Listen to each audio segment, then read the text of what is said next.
So I'm late to the party. You're not late. No. We're just letting people in.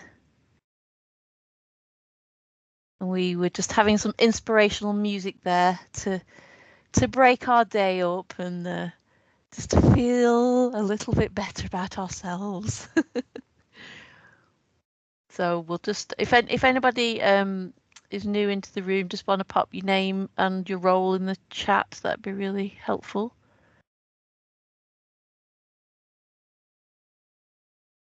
Just give it another couple of minutes. Declan, how many people we've got in the room? We have 23. Okay.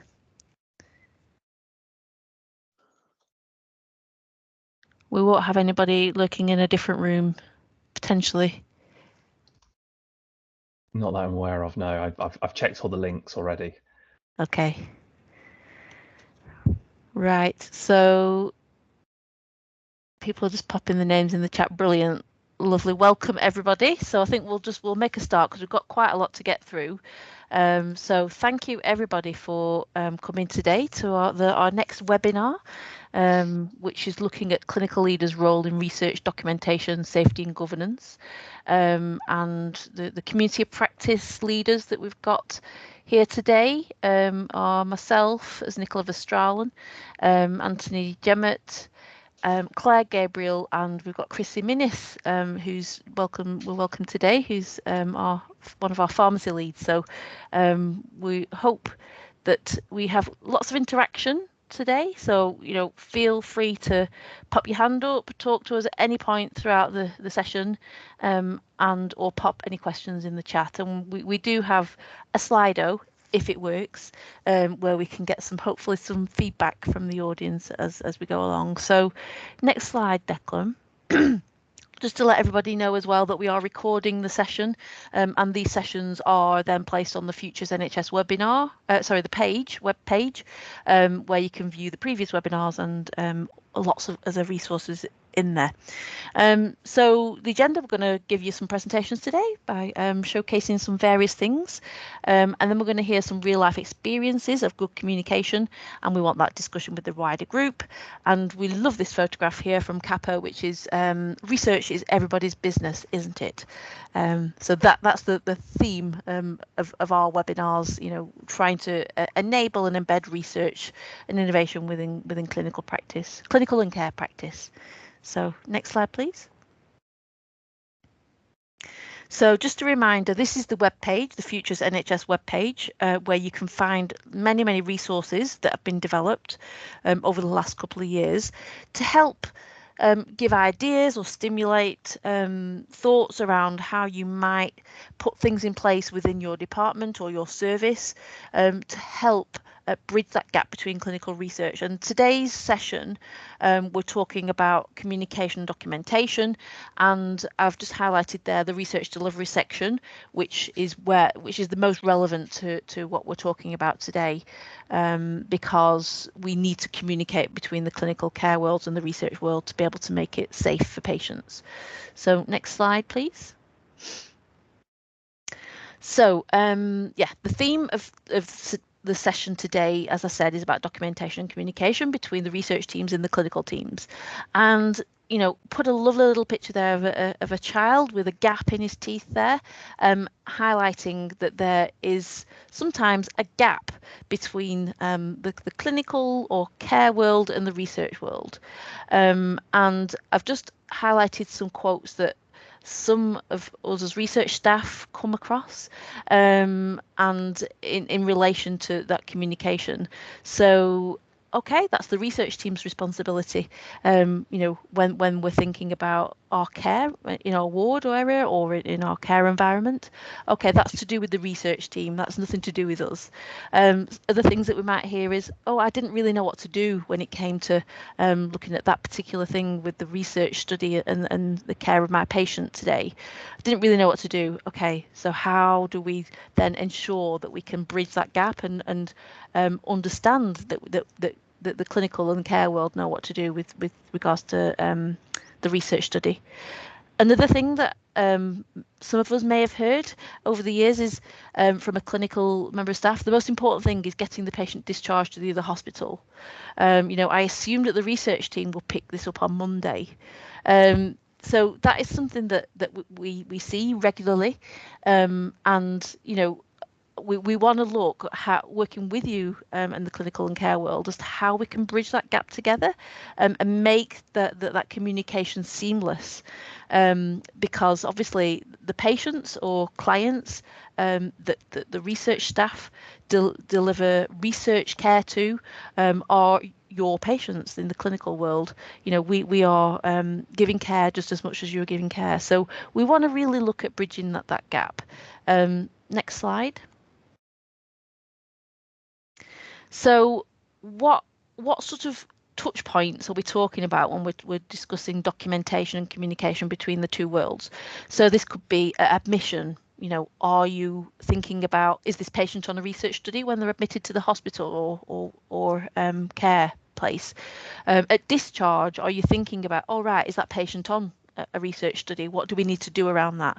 Medication rounds, ward rounds, safety huddles, team meetings, MDT meetings, handover, liaising with the research teams, liaising with research champions, incident reporting, risk assessments, SBAR, emergency situations, PSERF, daily documentation. So there's many routes where that could potentially fall down or be raised, and bridging that gap if we can ensure that our processes are correct between the different departments. Next slide. Oh, it's just gone a little bit funny again. So I suppose what we are saying, obviously, we've got research and clinical staff in the community practice leadership group, and in the room today, hopefully we've got plenty of clinical staff. But what we want to say is that the research teams are always here to support the clinical teams, and we have different ideas and different ways that we can help bridge that gap. We want to understand what works best for you, really, and we want your ideas on how we can align that. So although I gave those quotes and comments of things that we do here, this is the place where we can look at bridging that gap and bringing the clinical and research world together. Next slide.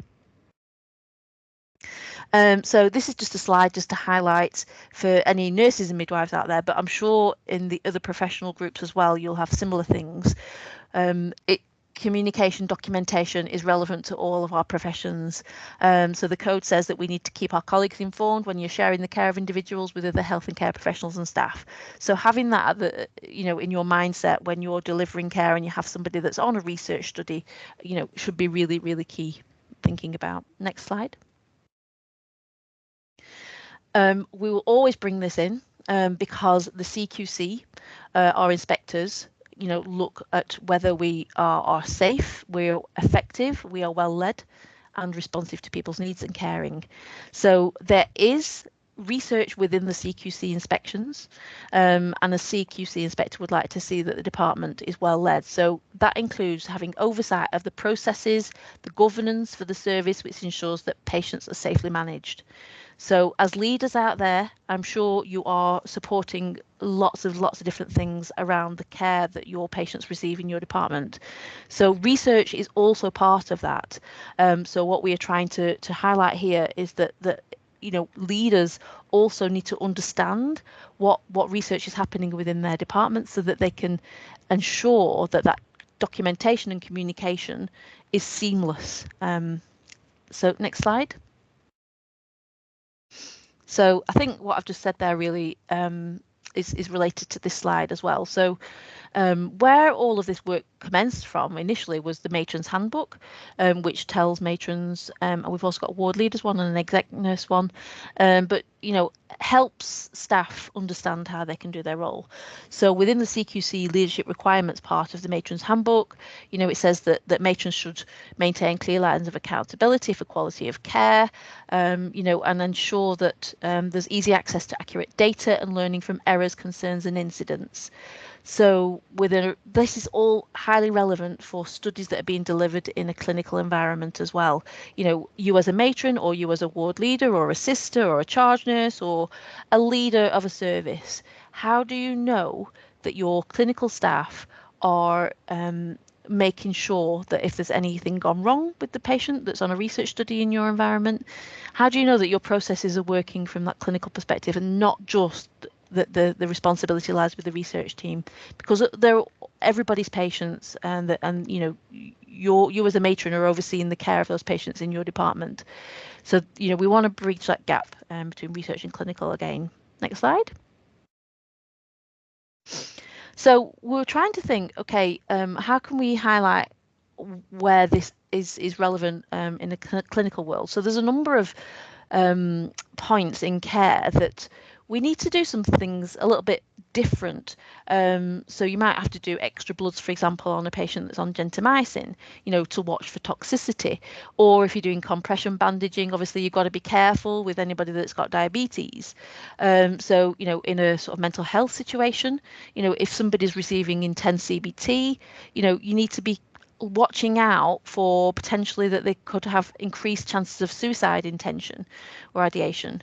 So there's a number of points of care where sometimes we just think, okay, I know we're delivering this piece of care, we need to do something a little bit different. So it's exactly the same in research.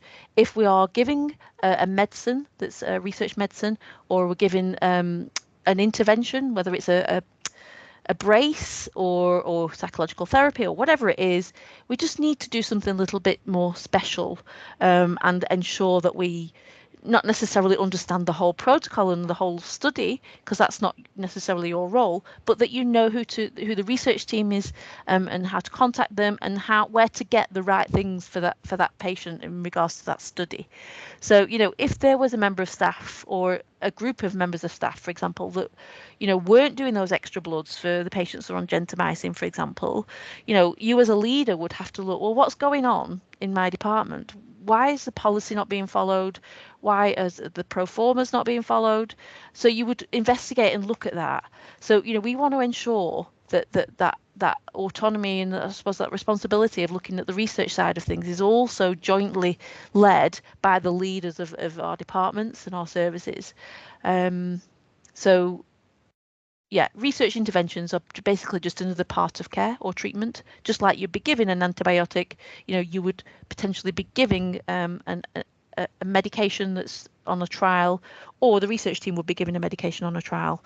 But your staff are overseeing any of the side effects or anything that happens with that patient. So we'll go through some of the examples of where that may go wrong as we go forward. Next slide. So I just threw in some examples here of where we have got good communication points. So this particular organisation, it's electronic patient records. So on admission, the question is always there on their pro forma. Is the patient participating in a research trial, and what is the trial name or the drug name? So that is highly relevant if somebody's on a cancer trial, for example, and they come in with some serious side effects. That is highly relevant to the patient's care, and not just on admission, throughout the whole of their care period, because that might trigger that you have to speak to the research team because the patient's been admitted, and then we need to speak to the sponsor, etc., etc. And I'm sure Chrissie will go over that as we go forward. Next slide.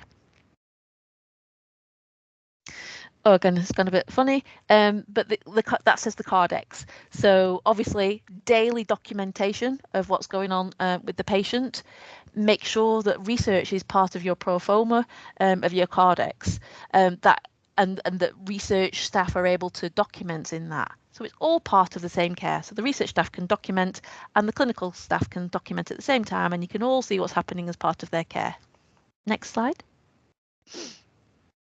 Again, it's gone a bit funny, but that's SBAR. So this is, handing over.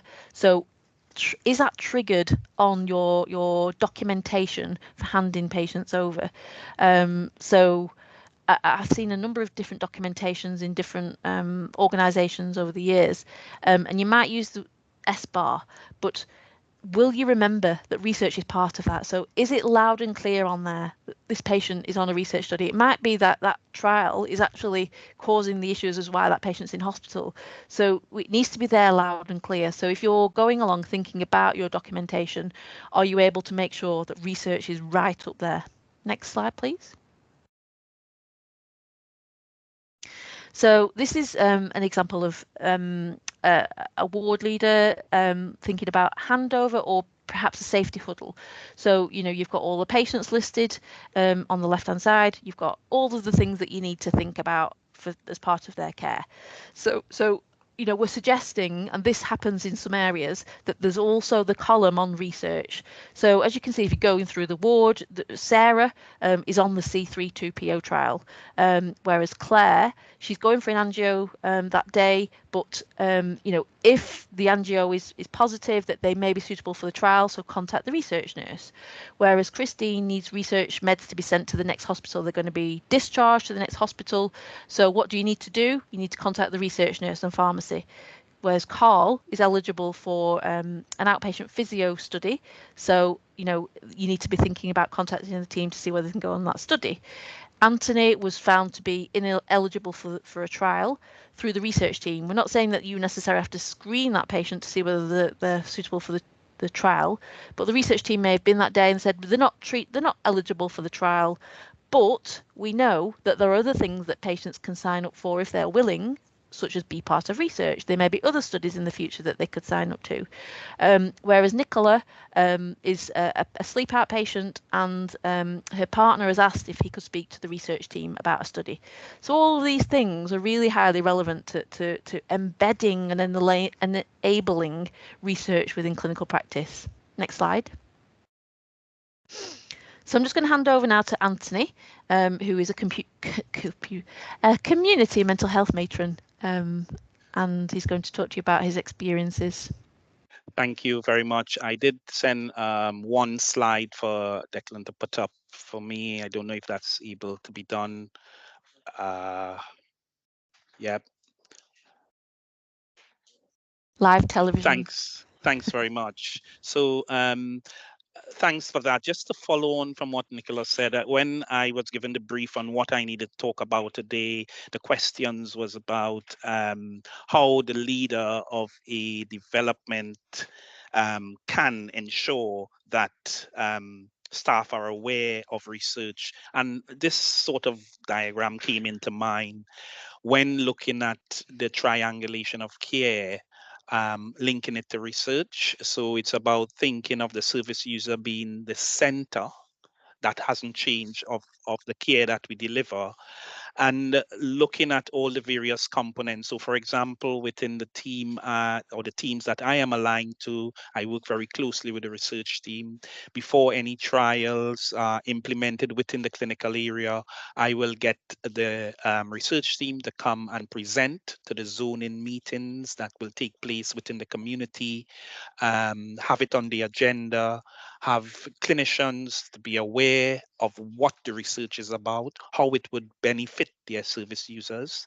So it's about looking at making research part of that care, part of their care plans. Actually, we are using Dialogue Plus at the moment in terms of our care planning, and it's how you actually embed all of these things within the care plan to make it business as usual, basically. Not that is something different from the work that we do clinically. So looking also at patient safety, incidents, PSERF, how do we embed it and make it as part of PSERF? So to show our evidence base in terms of our practice. If there an incident occurs, how we can use research to actually inform the learning of that incident and taking that forward. We also have things like after action reviews from incidents that we would look at and embed that and link that to the research that the research team may have carried out. And that will involve the clinicians. So it's about having, say, for example, when we have thematic reviews on cases and incidents that may be happening, how we actually involve the research team on with the clinician in that round table discussion. of the learning, and things like rapid response huddles. And it's also making sure that you be inclusive, including the managers, service managers, team managers, and as Nicola alluded to just now, the relatives. That's really important. I think it's a part of research sometimes we don't see enough of, particularly within mental health. I think we need to think about how we get the relatives on board also. Quality and safety, Nicola, I've touched on that.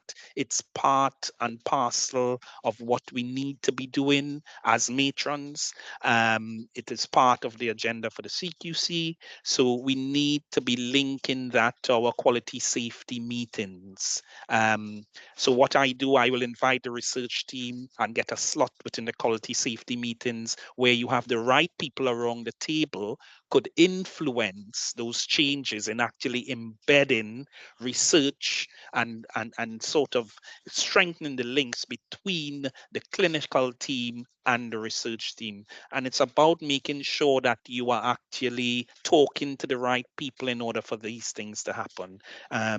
So that's about it actually in terms of um, my take on this. So it's about triangulation of care research, basically, and but still making sure the service user is center of that care and that research. Thank you.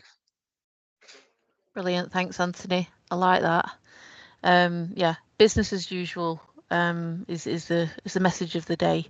So please, clinical teams, how we can tell us how you can make it business as usual. Declan, do you want to just pop onto the slide set? And welcome, Claire. Thanks, Nicola. So this really follows on quite nicely with Anthony's presentation. So I'm Claire Gabriel, and I'm a team lead for a clinical trials delivery team. So we were running a trial in critical care. So we followed the steps that Anthony has just talked about engaging the team, making sure that they were aware of the trial, that they knew, all the processes that were involved in the trial and the intervention, because we were asking them to take a sample of blood for us. But this is agreed that this is the best way forward for a critical care trial, because the patients have arterial lines, and it was thought it was better from an infection control perspective, and also to make sure that people had their competencies, that the critical care staff would take the sample of blood rather than the research nurses being trained up to do that sort of ad hoc, and every now and again perhaps it wouldn't have been sorry, excuse me, the best idea. So that's what we did. So we had the engagement of all the critical care team. We did lots of education events, going to speak to them, trying to get all different staff at different times of the day, etc., to make sure they were aware of the trial. And then we went ahead. But we next slide, please, Declan. So if you see in the middle of the screen there, there's they're not very clear, I'm sorry, next to the bed icon, there is a sort of poster that sits in every cubicle for critical care patients who are on the trial. It's just a reminder to the bedside nurse that their patient is on the trial. So they're prompted to take a blood sample when necessary. But they highlighted a problem to us, that when the patients were then transferred to a ward, which could be anywhere in the hospital, how would we communicate out of hours that the patients were on the trial? So we put together a handbook, a handover book, really. So you can see different pictures there. There's diagrams, driver diagrams to describe the processes of taking the samples, pictures of the samples and the boxes, and a how to fill in the samples, and some guidelines as to when the samples need to be taken and where they need to go.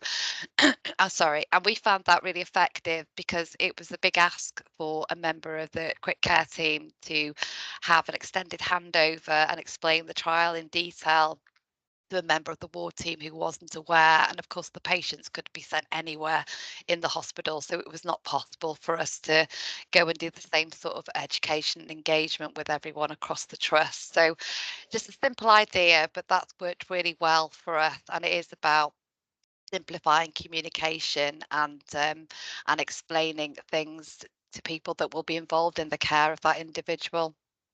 Thanks, Nicola. I think that's it. Thanks. Oh, sorry, one more slide. And just to note, the other thing that worked really well was, and again, this picks up nicely with what Nicola and Anthony have said, is on the daily safety brief, there is a section there to ask whether or not a patient is eligible for the trial. So it's highlighted on the ward rounds in the morning, and then they contact the research team if there's any patients that are eligible for the trial. So that just helps with communication between the two teams as well. Thank you. Brilliant, thanks a lot. That's great, some great examples of it in practice. Chrissie, we're going to move on to you. Thanks, Nicola. Thanks, Claire. So just in terms of my role, my name is Chrissie Minnis and I'm one of the clinical trial lead pharmacists based at Lancashire Teaching Hospital. So I'm very much involved in the research delivery side of our clinical trial service and supporting our early phase clinical trial facility based at Lancashire Teaching Hospitals. So, and as it's kind of following the same points as Claire in terms of communication and understanding our input into how we can support our clinical teams in ensuring we clarify and confirm patients that are on research studies. So if you look at some of the digital platforms that we have in place, as Nicola showed a little bit earlier in the presentation, those kind of key links at point of admission, are we asking the right questions to our patients, to our service users, checking if they're taking part in a research study, and using those digital platforms to help support safety netting. So referring to our colleagues within our pharmacy teams and across our nursing team to ensure, where appropriate clinically, patients continue on investigational medicinal products if it's appropriate for them to continue. We've actually had a case this week, a really good case example of where these safety nets that are put in place to ensure that patients that are admitted to hospital unwell, potentially due to a treatment they're on as part of a research study, is escalated and they're escalated and responded to appropriately. And then we can make that assessment as to whether or not we need to unblind. So if it's a randomised control trial, for example, whether we need to unblind that participant for their safety and ensure that we can support their clinical management plan. And in that situation, we actually did unblind the patient and we were able to review and follow up, and it's that quick thinking within our clinical teams to identify a point of admission who needs to be involved in that individual's care, which is a really good example of sharing that communication across our handovers. So in terms of ensuring clarity and continuation of investigation of medicinal product suppliers, whether that's unlicensed or licensed medicinal products used in trial, I've just used an example here of a prescription chart that we actually have an active study at the moment at Lancashire Teaching Hospitals. That's our TITCH3 study. So it's an infusion of tranexamic acid in subacute spontaneous intracerebral hemorrhage. And it's just a really good example of where we can use the platforms that we have in place in clinical care to make it really clear that patients are on research trials.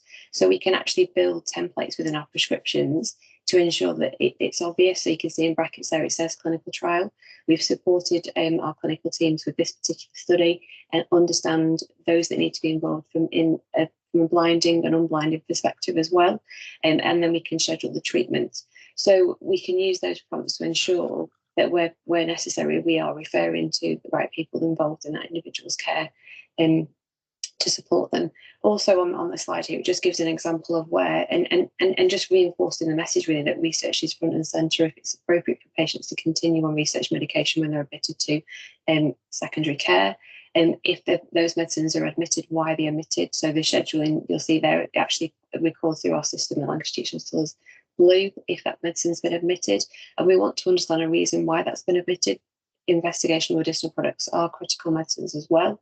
And there's also different aspects of that individual's care. So it's just really important for us to ensure that we are having those conversations and we're supporting our clinical teams with those education points where necessary. Thanks, Nicola. Brilliant, thank you. That's brilliant. And I think on our Futures NHS webpage, there's a couple of scenarios there that explain some of those real safety implications if we don't follow this schedule.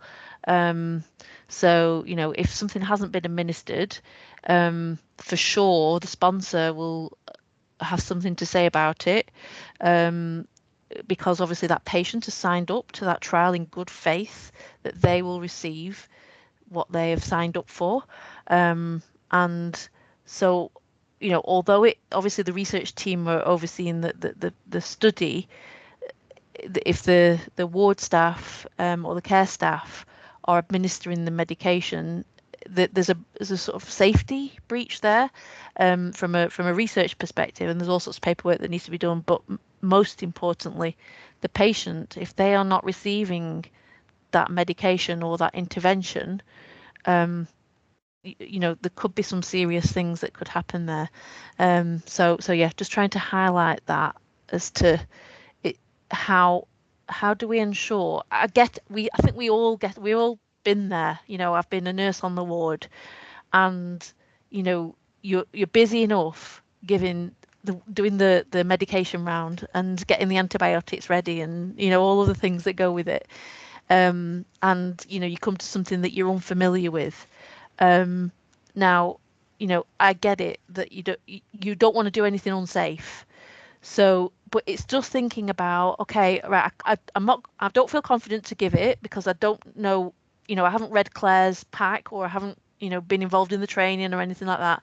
So what do I do? Okay, first things first, I contact the research team, or if it's an IMP, even contact the pharmacy, you know, to get that advice as to what needs to be done, and then document around that so that you can see, okay, you've done everything that you can to ensure that patient has received the intervention and whatever it is. So it's just having that awareness that it is part of clinical care, not just the research team's care, because we can't be there 24 hours a day. Next slide. I think I've got a scenario here now, so a bit of thinking time. So we'd like you to raise your voice, speak, pop it in the chat, whatever you think. But scenario here is a patient has got a mild Alzheimer's disease with capacity 90% of the time. Is on a research trial with a new oral medication, C3-2PO, which they take with their usual standard medication, donepezil. The research medications are prescribed 4 times a day and are kept in the research cabinet on the ward. This lady has been on the orthopaedic ward and has been transferred to an elderly care ward pre-discharge. All of her standard medications have been brought across with her except the research medications, which are still locked in the research cabinet on the orthopaedic ward. And it's time for the medication, it's due. So I'd like some conversations with the audience. What would you do in this situation? And I probably gave the answers away before. And what are the consequences if this patient does not get their study medication? So anybody willing to speak up here? And also thinking around, how do we ensure that this sort of communication channel is improved in the future? Susan. Basically, I would contact the orthopaedic ward and see whether we could come and collect the research drugs from them so that they still get to the medication. Yeah. I would document it in the patient's documentation, and I would also flag it up as an issue with the ward that they should have been sent over with the patient when they left as part of the discharge summary. So as a ward manager to a ward manager, I would flag it up with them and ask them to make sure the staff are aware that they need to make sure that if they're on a research study, the drugs are brought over with them as well. Absolutely brilliant, yeah. And going back to that documentation thing that we had at the beginning, if you had that at the discharge touch point, you know, has the research medication gone with them? You know, that would stop that from happening, wouldn't it? And you know, this absolutely happens. You know, in COVID times, patients were transferred to other hospitals, other ICUs, and the medication didn't go with them. And yeah, so yeah, if anybody could think of any other ideal scenarios, or Karen. You're on mute. Yeah. Hi. Just checking. Hi. I wasn't on mute. So that was a perfect answer. I would just add as well, from a research point of view, that we'd need to let the research team know if the medication hadn't been given, as it needs to be reported. So it would be, I suppose, to ensure that staff have that. What we've done is we have research folders on every ward with the contacts of key research staff, so that if anything happened on your ward that you weren't sure about, just give one of those people a call, and then they can come and make sure that study documentation is up to date and sponsor is informed if medication has been missed. Absolutely brilliant answer again. And thinking about, you know, it's not necessarily an incident, it's a near miss maybe, you know, because they might get it, you know, just maybe a little bit later than usual. But, you know, thinking about your risk management incident processes, I suppose, around this. And, you know, I'm a research matron by trade, so, you know, I would be looking at how we learn from that. And how we might then speak to the managers there to ensure that they're overseeing their staff and at discharge that it doesn't happen again, because, you know, it could potentially happen again, and because these things happen, patients move from ward to ward all the time, don't they? So, you know, I would then like to sit down with the ward manager there and look, okay, right, how can we make this better for the future? And, you know, research isn't simple.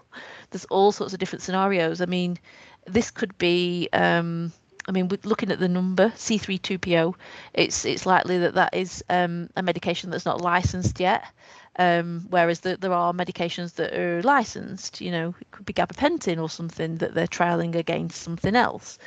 But if it is, you know, it has to be very much controlled. It might not be that you're allowed to just bring it from that box in the orthopedic ward to the next ward, and it might be that we've fallen down because you need a locked cupboard on the elderly ward or the other wards, and it might be that the research team need to put something in place, the pharmacy team, for that scenario in the future. So there are actually loads of different things to think about in relation to that. But I think the most important thing is speaking to the research team. Sue?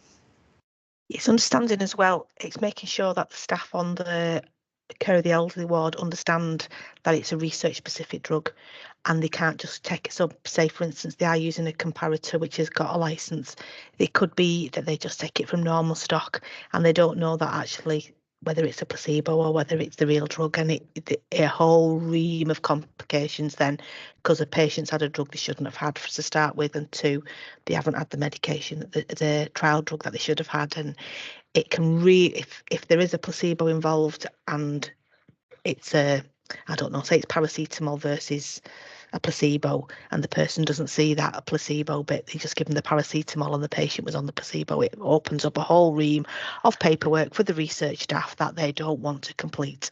So it's really important that that message gets sent over, that these are patient specific and that they can only be given, that drug must only be given for research purposes. Yeah, I've been there, done that, and bought the t-shirt, and it's not good.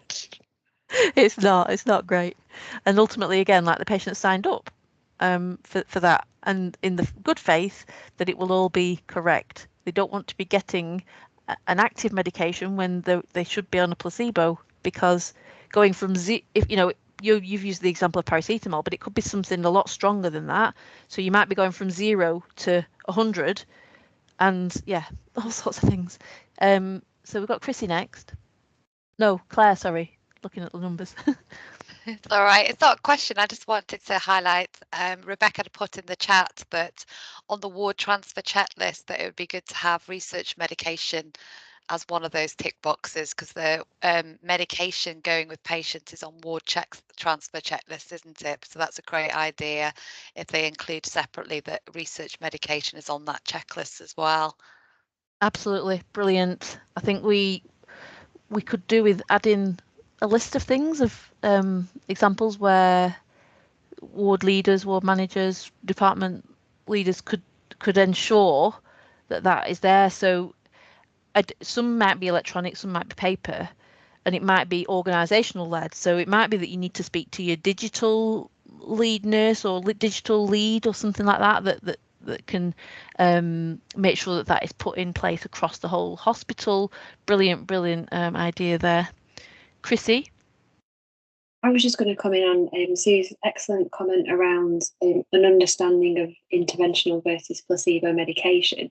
So a lot of the investigations we did for some of the incidents that occurred during the pandemic and the COVID-19 studies, when we had patients who were allocated a specific kit, so we didn't know whether they were on the interventional treatment or a placebo dummy medicine. And in some instances, we had to support some additional training for our clinical teams around medicines administration, because we noted that the same patient's medication bottle was being used to dose all the individuals within a specific day, for example. Yeah, I will agree with the paperwork around that, looking at the root cause investigation and also the safety element aspect of it for patients as well. So it's just to reinforce the importance of that understanding really, in education and safety for all our patients on investigation medicinal product medicines. Brilliant. Ultimately, safety is key, isn't it? Anthony? Thank you. I mean, it's just emphasizing what have been said and what you said earlier on, Nicola, and what we are trying to establish here, that what I am hearing is patient safety, patient-centered research care. If it wasn't a trial, we would have been having all these measures in place anyway, and why wouldn't we be doing it as business as usual, as I said earlier on? So, I think this really emphasizes the point of how we need to work more collaboratively with research and clinicians. So yeah, one of the things I was just wondering, just with my mental health hat on here, I noticed that with capacity 90% of the times, with a trial like these, would you be testing mental capacity under the Mental Capacity Act 2005 on a continual basis before you administer this medication? It's just, I have to bring in the mental health bit. That's my bread and butter, I'm just curious, and it may not have the answer, but I'm just curious. Yeah, curious.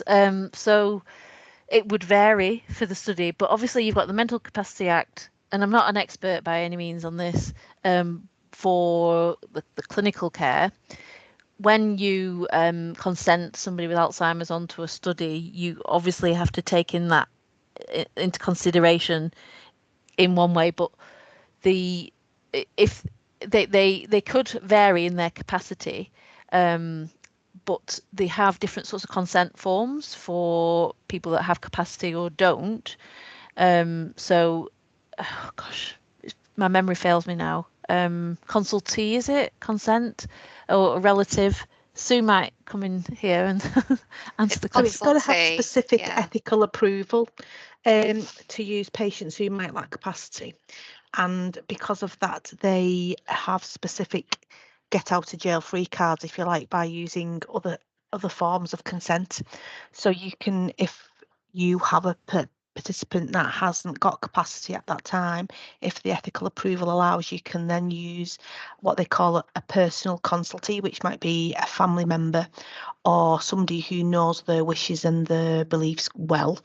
Or you can use a professional consultee, which is somebody who's not directly involved in the research but is involved in the patient's care, and they make a decision on the patient's best interests, really. But it all depends on what ethical approval you've got, and can that study be done in patients who have got. Does it have to be done in patients who don't have capacity, basically, or can we look at different ways of doing that study in patients that do have capacity? Obviously, if it's treating patients that don't have capacity, you don't have a choice.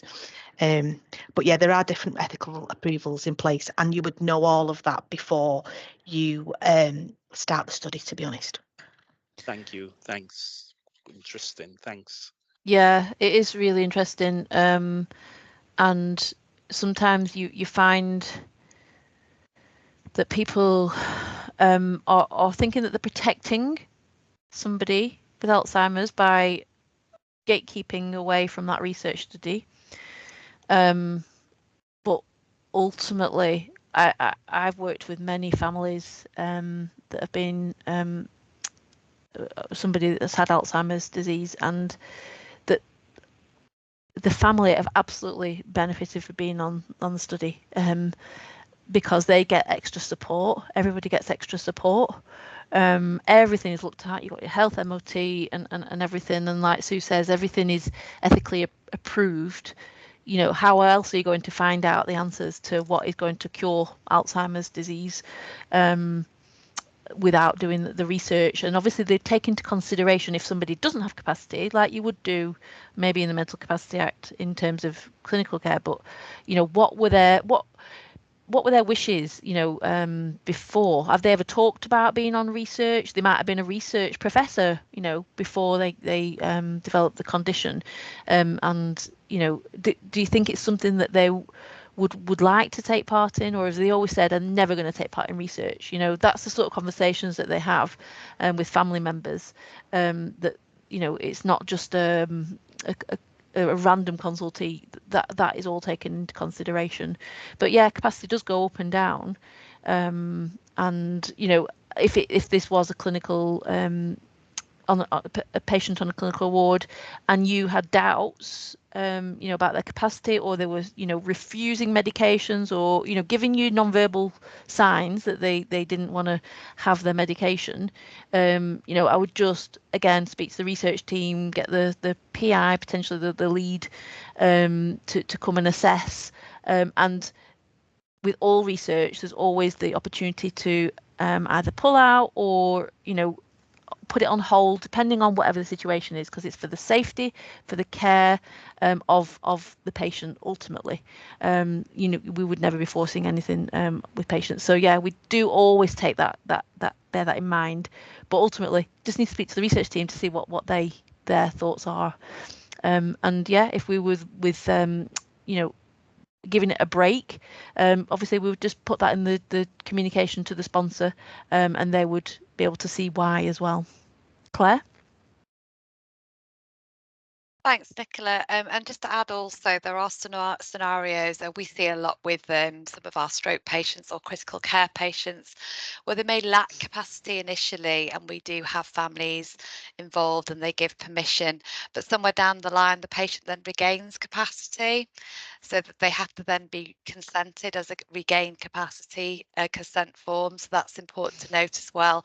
So it is transient, as you've described, and we do ensure that we make sure that if they are able, they do get to speak for themselves, don't they, by doing the regained capacity consent.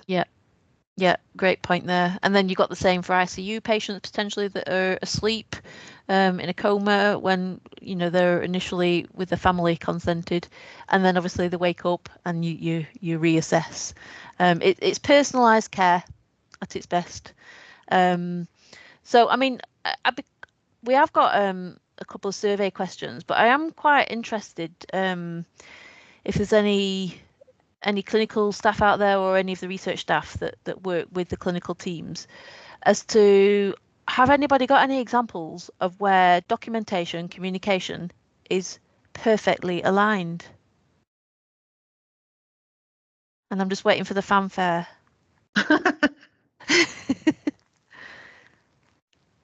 Even if it's the smallest thing, please can you tell me about it? Can I pick on anybody in the clinical world? Sabrina, are you there?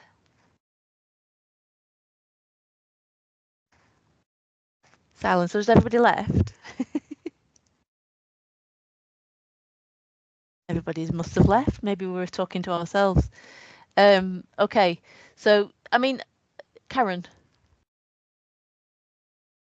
I haven't really got you know, anything groundbreaking to share, but something that's just sprung to mind is we are going to electronic data records soon, and we were having issues on the ward because we're using paper and electronic, and we have now agreed we're not going to electronic till next year. So what we've done in the interim is we have a handover section for the research team to actually use, as well as other staff, and so to ensure that there is that handover if a patient goes from to a different ward. And also we have our own, well, under the specialist section, our own continuation sheets online. So it's just something that we hope will facilitate communication, across the wards. And I'm sure other trusts that have already gone electronic have got that, but it's just a great achievement for us because up to now we haven't had it. So that's just something that springs to mind. Brilliant. Sue? Yeah, just we utilised the alert system on our patient.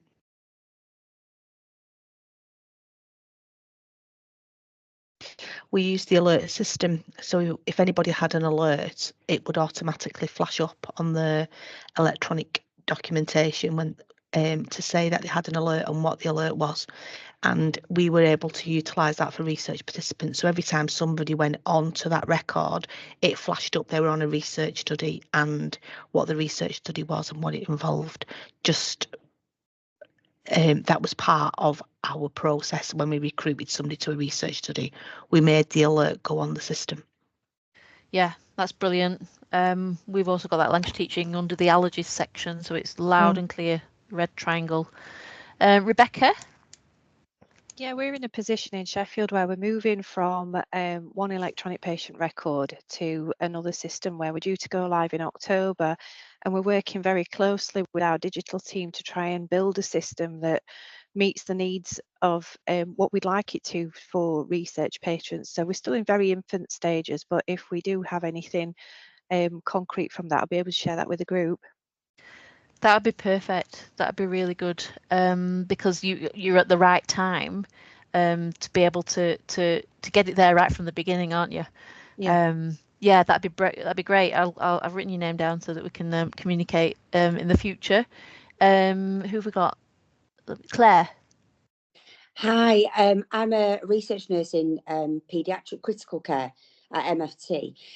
We are quite lucky that we've got some studies that are the clinical team can randomise the patients because they've done their site-specific training. So we do a lot of education in the background prior to the study starting. But what we utilise is our electronic patient record system. We can send messages directly to the staff. So we will be working from home and we'll just send a message specifically to that nurse to let them know this patient's in this study. It got randomised a couple of days ago. Let us know if you've got any problems, and they can communicate directly back to us. And that really works well to facilitate that communication. Well, that would be really cool if we could all learn that. Yeah, we'd like to hear more. Please keep us informed. I'm going to write your name down as well.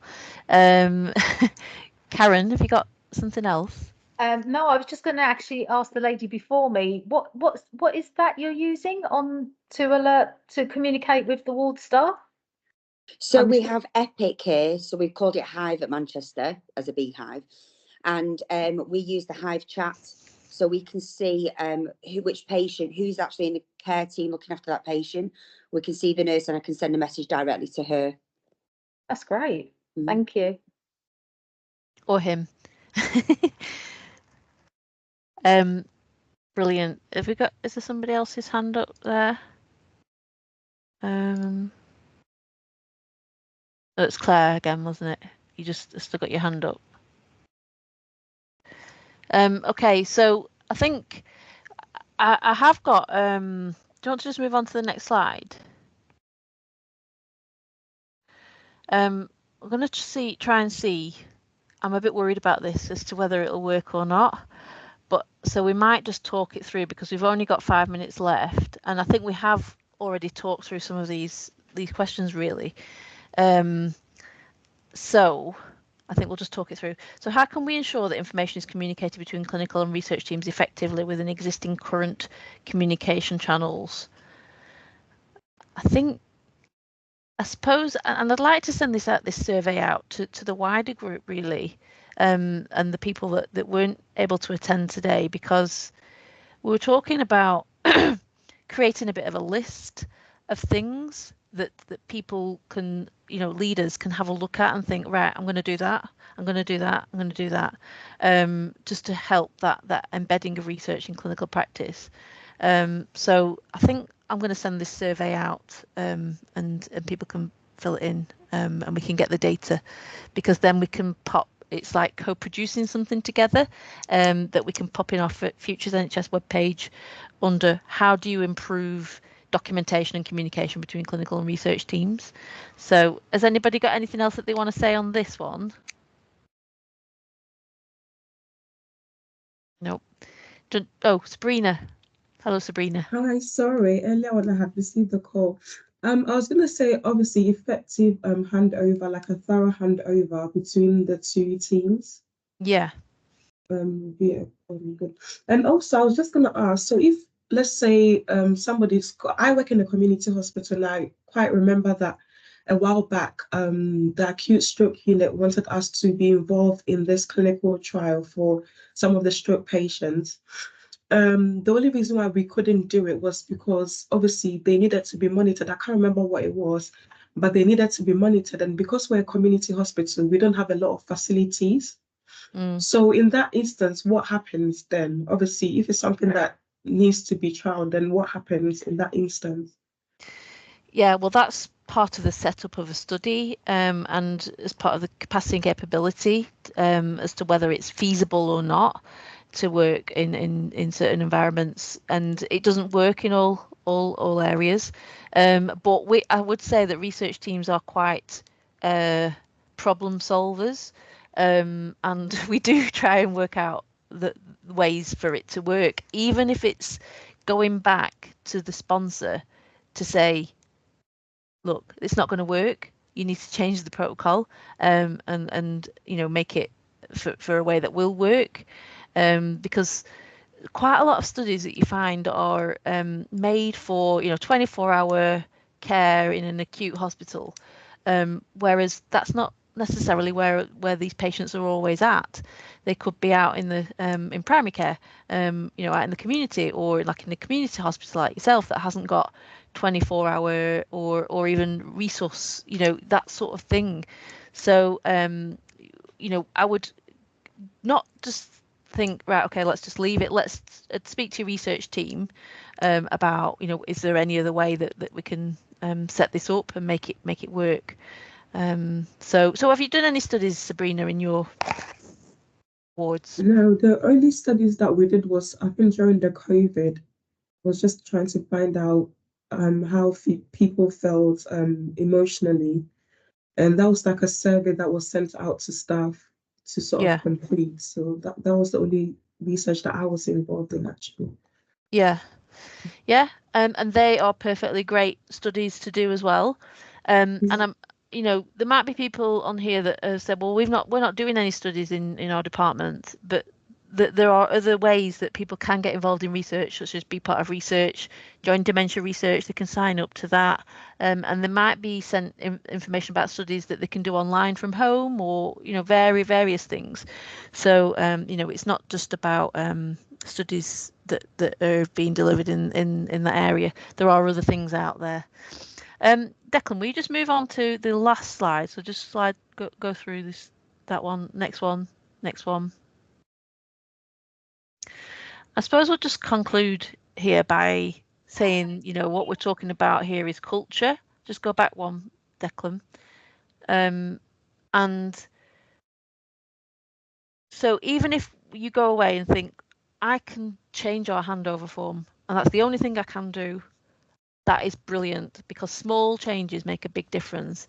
If you could do that in collaboration with the research team, talk about how it's going to work, then you are a great way to enabling and embedding research within the culture of your organization. So thinking about your everyday processes, your pro formas, your systems, your electronic records, your paper records, and different professions have different records. It might be the AHPs have different record, thinking about all of the touch points that we talked about, and what can you do as a leader to ensure that your staff are attending to that. And then just go on to the last slide, because we were at 3 o'clock. That's it, really. And I'll just say thank you for listening. And I think that we struggle to find clinical teams to highlight examples of how it absolutely works. That bridge between clinical and research, we struggle today, and I think that just highlights how we're not there yet at all. So we're all at the beginning of this journey of being able to do this. So I would love you to go away and have a think about how you might do that in your organisation.